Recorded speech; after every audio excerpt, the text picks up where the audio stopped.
Dati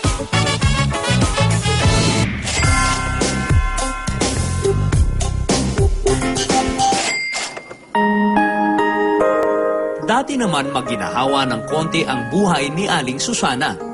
Pero nang malugi ang kanyang maliit na negosyo, dito siya nauwi sa pagtitinda ng kikiam sa Malabon.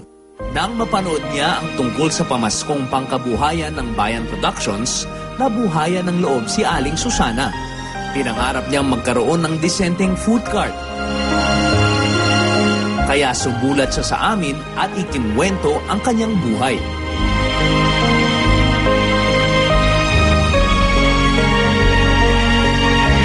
I Love Sisig is a pleasure to, it's an honor to give this award dito sa kay Mrs. Susana, yung I Love Sisig Food Cart. So, maganda pamasko to para sa mga Filipinos natin na nag-aasam at gusto magkaroon ng negosyo ng mga food cart business.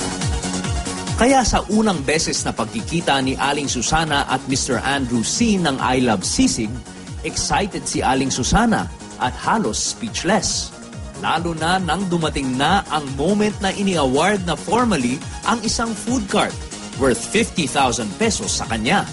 Yung package natin, madam, sa I Love Sisig is yung food cart, yung trade name, yung ating basic equipment like yung microwave at yung rice cooker at yung mga utensils natin.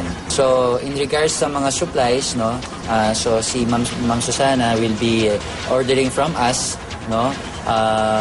I-order lang niya within 2 days yun, then we'll supply the product sa location na pinagkuhanan niya. Halos nanginginig na nagpapasalamat si Aling Susana.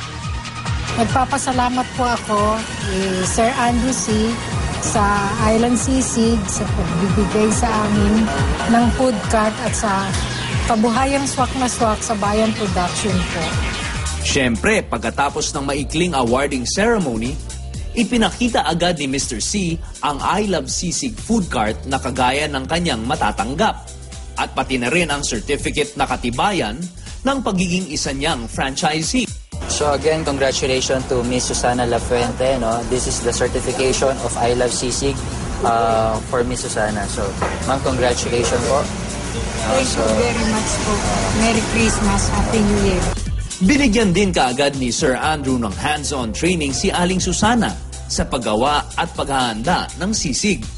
Napakabilis po nitong i-prepare dahil lahat po ng raw mats na gagamitin niyo po is already cooked by our company sa commissary. So as you can see, yung preparation natin dito sa food cart natin, nandiyan na po lahat.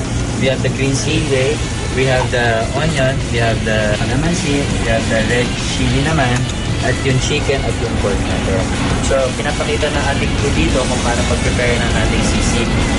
Laking pasasalamat ni Aling Susana sa kanyang pagkapanalong ito. Kaya ganun na lamang ang kanyang pasasalamat na umaasang magiging maganda para sa kanila ang darating na bagong taon.